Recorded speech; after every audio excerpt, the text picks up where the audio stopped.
బులెటిన్లో బ్రేకింగ్ చూస్తున్నాం. కాళేశ్వరం ఎత్తిపోతల పథకంలోనే మేడికట్ట బ్యారేజీ పిల్లలు కుంగడపై బీఆర్ఎస్ సర్కారును లక్ష్యంగా చేసుకుని విపక్షాలు విమర్శల వాడిని పెంచాయి.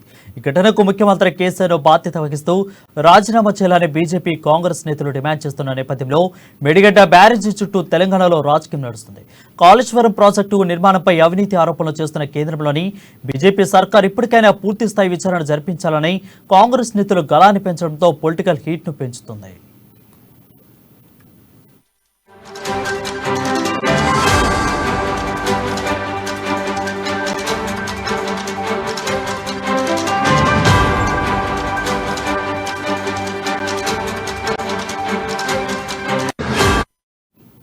రాష్ట్ర ప్రభుత్వం ప్రతిష్టాత్మకంగా నిర్మించిన కాళేశ్వరం ప్రాజెక్టులోని మేడికట్ట బ్యారేజీ పిల్లలు కుంగిన ఘటన ఎన్నికల వేళ రాజకీయ దుమారా రేపుతుంది. సరైన భూ పరీక్షలు లేకుండానే వేల కోట్ల ప్రాజెక్టుకు నిర్మించారని బీజేపీ ఆరోపించింది.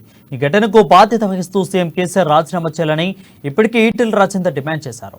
ప్రాజెక్టు నిర్మాణంలో నాణ్యత పరిమాణాలు పాటించకపోవడం వల్లే మేడిగడ్డ బ్యారేజీ కుంగిందని, కమిషన్ల మీద ఉన్న శ్రద్ధ ప్రాజెక్టు నిర్మాణ నాణ్యతలో చూపించడం వల్లే ఈ పరిస్థితి వచ్చిందని బండి సంజయ్ సైతం ఎదురుదాడికి దిగారు. ఈ ఘటనకు పూర్తి బాధ్యతలు సీఎం కేసీఆర్నని, ప్రాజెక్టు నిర్మాణ నష్టాన్ని కల్వకుంట కుటుంబం నుంచి వసూలు చేయాలని ఘాటు వ్యాఖ్యలు చేశారు. ఇక కాంగ్రెస్ నేతలు సైతం ఈ ఘటనపై విమర్శనాస్త్రాలు సంధిస్తున్నారు. ప్రాజెక్టు వైఫల్యాలను కేసీఆర్దే పూర్తి బాధ్యత వహించాలని డిమాండ్ చేశారు.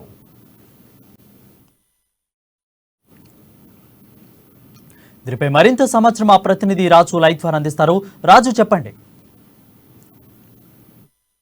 వరుణ్, మేడిగడ్డ ప్రాజెక్ట్ ఏదైతే ఉందో దానిపై ఏదైతే 20వ పిల్లర్ కృంగడం జరిగిందో దానిపై ప్రతిపక్షాలు అయితే బీఆర్ఎస్ పార్టీపై అయితే తీవ్రంగా విమర్శనాస్త్రాలు సంధిస్తా ఉన్నాయి. ముఖ్యంగా ఇటు కాంగ్రెస్ పార్టీ కావచ్చు, అటు బీజేపీ పార్టీ కావచ్చు, ఈ రెండు పార్టీలు కూడా బీఆర్ఎస్ పార్టీని అయితే తీవ్రంగా విమర్శిస్తా ఉన్నాయి. ముఖ్యంగా ఇందులో మొదటి నుంచి చెప్తున్నామని చెప్పి కూడా కాంగ్రెస్ నేతలు చెప్తా ఉన్నారు. 1,00,000 కోట్ల అవినీతి జరిగింది. దీనిపై ఇప్పటికైనా కేంద్ర ప్రభుత్వం ఖచ్చితంగా విచారణ చేపట్టాలి, విచారణలో దోషులను శిక్షించాలని చెప్పి కూడా అటు కాంగ్రెస్ పార్టీ డిమాండ్ చేస్తా ఉంది. ముఖ్యంగా రేవంత్ రెడ్డి చెప్తా ఉన్నాడు, పిసిసి అధ్యక్షుడు, గతంలో చాలా సంవత్సరాల నుంచి కూడా 2019 నుంచి కూడా మేము డిమాండ్ చేస్తా ఉన్నాం. అయినప్పటికీ కేంద్ర ప్రభుత్వం తాత్సారం చేస్తా ఉంది. ఈ రెండు పార్టీల మధ్యలో ఉన్న బంధం వల్లనే ఇప్పుడు ఈ రోజు వీళ్ళపై చర్య తీసుకోవడం లేదు. నాసి రకంగా ఈ రోజు కాంట్రాక్టర్లకు ఇచ్చి పని చేయడం జరిగింది. తెలంగాణ యొక్క ప్రజల యొక్క 1,00,000 కోట్ల ధనాన్ని గోదావరి పాలు చేశారని చెప్పి కూడా ఇటు కాంగ్రెస్ పార్టీ విమర్శిస్తా ఉంది. మరోవైపు బీజేపీ పార్టీ కూడా తీవ్రంగా విమర్శిస్తా ఉంది బీఆర్ఎస్ పార్టీని. ముఖ్యంగా ఇసుక మేటలపై కూడా ఈ ప్రాజెక్టు యొక్క పిల్లర్లు నిర్మించారని చెప్పి కూడా ఈటెల రాజేందర్ డిమాండ్ చేస్తా ఉన్నారు. మరోవైపు బండి సంజయ్ కూడా కేసీఆర్ పై తీవ్రంగా విరుచుకుపడతా ఉన్నారు. ముఖ్యంగా ఎవరైతే ఇప్పుడు అవినీతి జరిగి ఏదైతే నష్టం జరిగిందో ప్రాజెక్టు పునర్నిర్మాణానికి అయ్యే ఖర్చు మొత్తము సీఎం కేసీఆర్ కుటుంబ సభ్యుల నుంచి వసూలు చేయాలని చెప్పి కూడా కల్వకుంట కుటుంబం నుంచే వసూలు చేయాలని చెప్పి కూడా తీవ్రంగా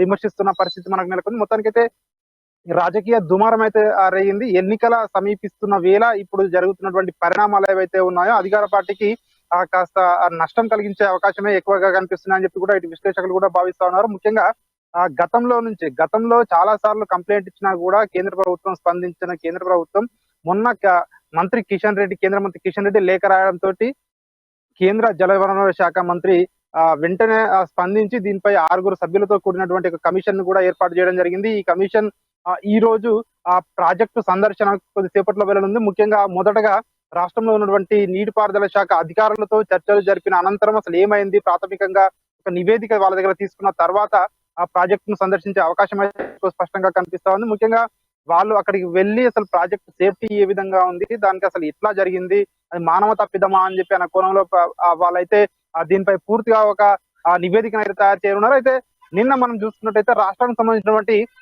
నీటిపారుదల శాఖ అధికారులు అయితే వాళ్ళు దీనిపై ప్రాథమికంగా విచారణ చేపట్టి వాళ్ళు చెప్తా ఉన్నారు. దీనిపై ఆందోళన చెందవలసిన అవసరం లేదు, నెల రోజుల్లో దీన్ని రెక్టిఫై చేస్తాము, ప్రాజెక్టు భద్రతకు ఎట్లాంటి ముప్పు లేదు అని చెప్పి చెప్తున్నప్పటికీ ఈ రోజు కేంద్ర ప్రభుత్వంలోని ఆధ్వర్యంలో ఉన్నటువంటి జలశక్తి సంఘం ఆధ్వర్యంలో ఉన్నటువంటి కమిటీ 6 సభ్యులతో కూడినటువంటి కమిటీ ఈ రోజు అక్కడికి ప్రాజెక్టు సందర్శనకు వెళ్ళనుంది. వెళ్ళిన తర్వాత అక్కడ నివేదికలో ఏం తేలుస్తారో అని చెప్పి కూడా ఉత్కంఠ నెలకొంది. మొత్తానికైతే ఈ ఎల్ఎన్టీ సంస్థ ప్రజెంట్ ప్రభుత్వం చెప్తా ఉంది, ఎల్ఎన్టీ సంస్థ అయితే నిర్మాణం చేపట్టిందో ఆ ప్రాజెక్టు పూర్తయిన 5 సంవత్సరాల వరకు కూడా మొత్తం వాళ్ళదే మెయింటెనెన్స్ బాధ్యత ఉంటుంది. కాబట్టి ప్రభుత్వానికి వచ్చిన నష్టమేమీ లేదని చెప్పి కూడా ప్రభుత్వం వర్గాలు కూడా చెప్తా ఉన్నాయి, బీఆర్ఎస్ పార్టీ కూడా చెప్తా ఉంది. కానీ ఇటు ప్రతిపక్షాలు అయితే తమ యొక్క విమర్శలను అయితే ధాటిగా తిప్పికొడతా ఉన్నారు. ముఖ్యంగా ఇటు బీఆర్ఎస్ పార్టీ మేము మొదటి నుంచి చెప్తా ఉన్నాము, దీనిపై ఆదరబాదరగా నిర్మించడం జరిగింది. కేవలం 3 సంవత్సరాల్లో నిర్మించి నాణ్యత లేకుండా నిర్మించారని చెప్పి కూడా వాళ్ళైతే విమర్శిస్తున్న పరిస్థితులు అయితే కనిపిస్తా ఉన్నాయి. వరుణ్, మొత్తానికి చూడాలి,